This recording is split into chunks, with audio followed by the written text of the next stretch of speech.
గోరింటాకు పంట.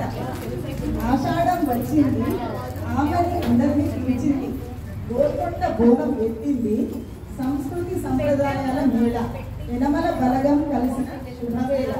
సిరి ఇంటిలో చిగురించిన బంగారి ఆకులు, అతివల అరచేతిలో వచ్చే గోరింటాకు, కాళ్లకు అలంకారం ఎడిసే సింధూరం, మనసులు విప్పిన ఆడపడుచుల ముచ్చటి, చేతులు కలిసిన మహిళల చప్పటి,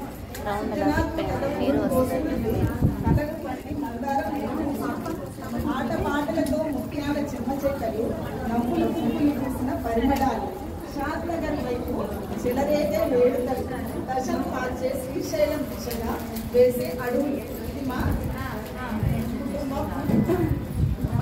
కార్యక్రమాలు.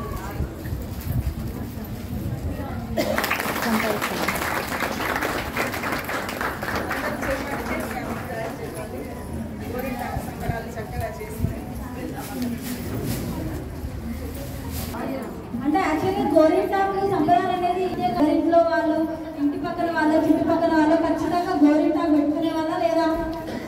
ఖచ్చితంగా పెట్టుకునే వాళ్ళు. ఇంత అందంగా ఉన్నారు, మీరు నోరు తెలిసి ఇంకా చాలా అందంగా ఉంటారు కదా. ఇంత కలర్ఫుల్ గా, నిజంగా ఒక బ్యూటిఫుల్ గా బటర్ఫ్లైస్ అన్ని వచ్చి ఎనమల దాంట్లోనే వాడినట్టు అనిపిస్తుందా లేదా? సీరియస్లీ చాలా ఇంత బ్యూటిఫుల్ గా మీరు ఇంత సైలెంట్ ఉంటే అస్సలు బాగాలేదు. కొంచెం క్లాప్స్ అన్నా కొట్టండి. అవునా ఏదో ఒక అత్త దొరుకుతుంది, మనకు చెల్లె దొరుకుతుంది, మన వాళ్ళు అందరూ దొరుకుతారు మాట్లాడండి. మాట్లాడకపోతే మనకు మనముగానే ఉంటాం. మనకు మనముగా ఉంటే ఏదైనా చేయొచ్చా? మనకు మనముగా ఉంటే ఎట్లుంటది?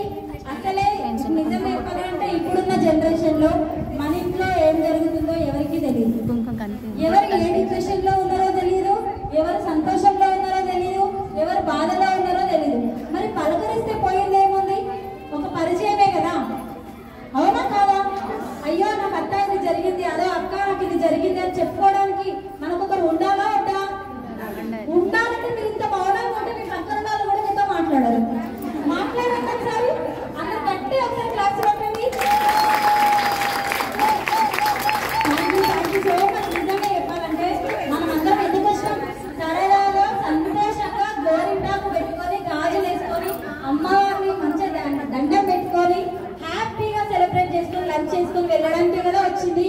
మరి ఇంత సైలెంట్ ఉంటే అమ్మవారు కూడా అనిపిస్తాయి కదా, అరే నా కోసం నాకు కూడా ఇంత పెద్ద సెలబ్రేషనా, నాకు కూడా ఇంతమంది ఇంత కలర్ఫుల్ గా వచ్చి నన్ను ఇంత మంచిగా పూజిస్తారా అని అమ్మవారు కూడా చాలా హ్యాపీ మూమెంట్ లో ఉంటారా లేదా? ఇంత హ్యాపీ మూమెంట్ మనం మరింత హ్యాపీగా చేయాలా వద్దా? మరింత హ్యాపీగా చేయాలంటే మనం ఇంత డల్ గా ఉండకూడదు, ఓకేనా? ఎప్పుడు నవ్వుతా ఉండాలి. నవ్వుతే ఏమైతుంది? ఆయుష్ పెరుగుతుంది. నవ్వు 4 విధాలా చేతు అంటే ఏదైనా సరే అతిగా తింటే స్వీట్ కూడా ఏదైనా అతిగా తింటే చేదే అయితే, అవునా కాదా? అది ఉన్నంతలో మనం ఎంతమంది ఉన్నాం? దాదాపుగా 100 పైగా ఉన్నాం కదా. మరి మనం ఎంతమంది ఉన్నామని ఆ మగాళ్ళ భయం అయితే లేదు. ఎందుకు ప్రశాంతంగా ఉన్నారు? అంత ప్రశాంతంగా ఉండద్దు. ఎందుకంటే వామ్మో వీళ్ళందరూ ఒక దగ్గర చేరి ఏమైపోతుందో అని భయపడాలి. ఎందుకంటే 3 అమ్మలు కలిస్తేనే 3 జుట్లు కలవవు, ఏదో గొడవ పడతారు అంటారు కదా.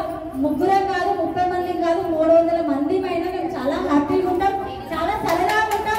మేము ఏంటో కలర్ లేదు, మేము ఏంటో ప్రైస్ లేదు అని మనం చెప్పాలా వద్దా? చెప్పాలంటే అస్సలు డల్గా ఉండకూడదు.